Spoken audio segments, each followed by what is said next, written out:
to consider questions and statements that include if-then as part of them. And this will help you in formulating your thoughts about a topic that will help you come up with a well-thought-out result in the end. So you might consider scenes and how they might become better developed if you ask yourself these questions. For example, if I say, if this scene ends here, then what might readers miss out on?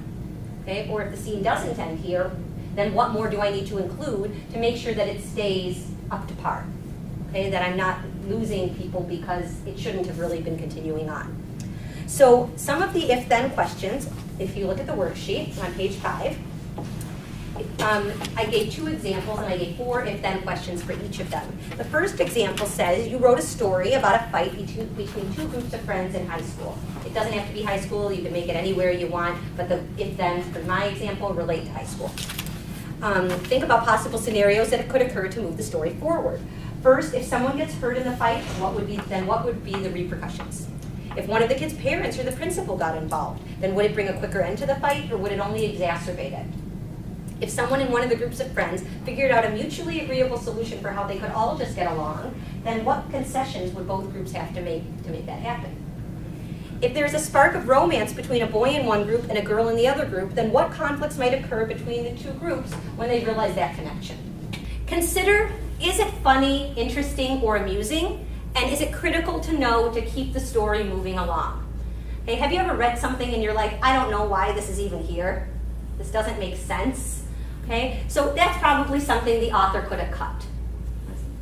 Oh, I'm just reading. Okay. An example of this would be elevator rides. Now, how many of you have ever taken an elevator and nothing really happens? You just get on, you get off, and that's it. Yeah. Okay, so let's say you're writing a mystery story. I know a couple people mentioned that they like mysteries. And you have a detective in your story, and the detective needs to go to an apartment building and interview someone on the 8th story. Okay, so the detective gets to the building, he walks into the building, he gets to the elevator, he takes it up, he gets to the woman's apartment. Okay, do we need to describe his ride on the elevator? But that it was slow, that it was fast, that he stopped at every floor? Do we need to know all of these things?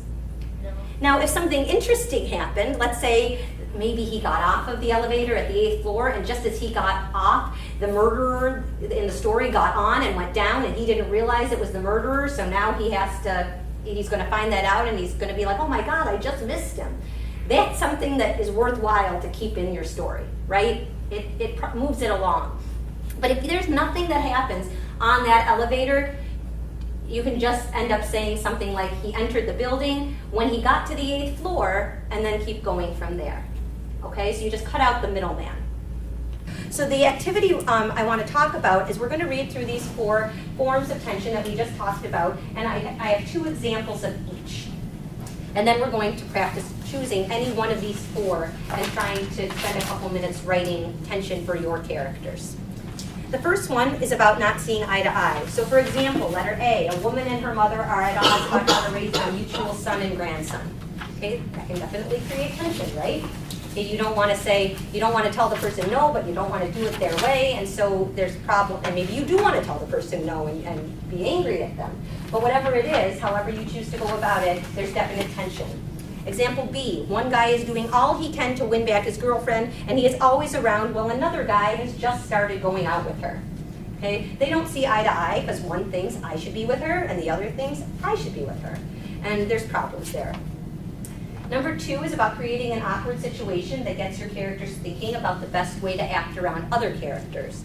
For example, you might want to determine which type of awkward scenario would cause the most tension for your main character.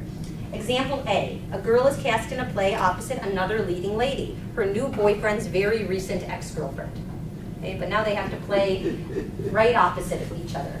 Example B, a friend hires the main character to do something, but when the main character delivers the item or service, the friend doesn't come through with the payment, and the main character is too shy to ask for it. This leads into the idea of distinctive personality traits. Now, let's say, for example, maybe you worry too much, or you worry too little. That makes you different than somebody else. Maybe you like to use TV and movies to help you make life decisions because you're basing what somebody did in a TV show. You're basing your decision on what they did. Because they did it that way, I can do it that way too. Maybe you're hypocritical and you never do what you say other people should do.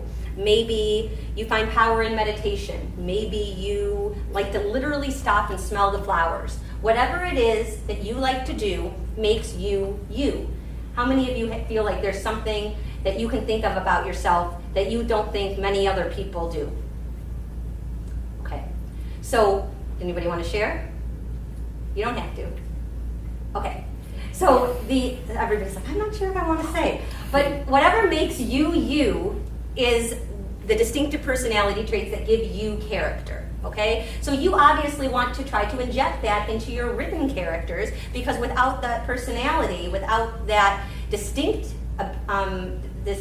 to them, your characters are going to read kind of blandly, right? They're not going to read, you're not going to want to read about them, because how are they different than anybody else? In Harry Potter, J.K. Rowling, the author, in case you don't know, the books are about witches and wizards and magic, right?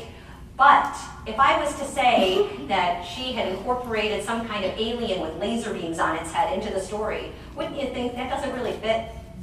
Okay? It doesn't fit into the storyline. And so you need to make sure that whatever it is you're writing, that everything that you're using encapsulates the theme and the tone of whatever you want to make sure you're getting across to your readers.